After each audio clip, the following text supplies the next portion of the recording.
La méditation du jour a pour titre « Le Dieu de l'héritage ». En lui, nous avons aussi reçu notre part d'héritage, nous qui avons été destinés d'avance selon le projet de celui qui opère en tout selon les décisions de sa volonté. Éphésiens 1, le verset 11. Au moment où Dieu nous a prédestinés à être ses enfants adoptifs, nous qui croyons en Christ, Éphésiens 1, le verset 5, il nous a aussi prédestinés à un héritage. Et c'est à ce que Paul annonce et reconnaît dans le passage d'aujourd'hui. En nous accordant cet héritage en Christ, Dieu a agi en Père responsable et bon qui pourvoit au bien-être et à la sécurité de ses enfants. La condition d'enfant adoptif n'est pas symbolique ou honorifique, mais la garantie que nous sommes ses enfants héritiers de tout le bien qu'il y a en Dieu. C'est un beau portrait de la miséricorde de notre Père céleste. Concernant l'héritage, n'oublions pas que, comme toutes les autres bénédictions, c'est quelque chose que nous avons en Christ.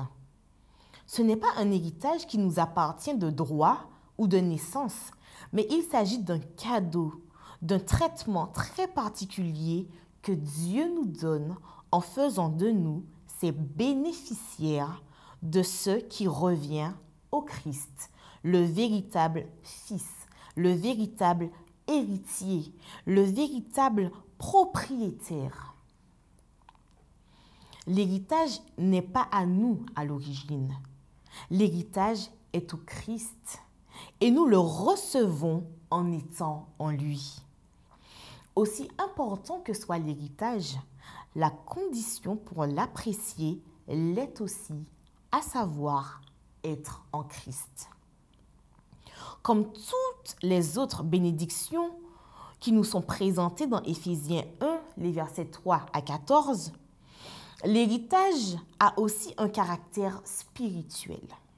Nous devons comprendre que nous n'hériterons pas de quelque chose qui sera lié à nos propres désirs.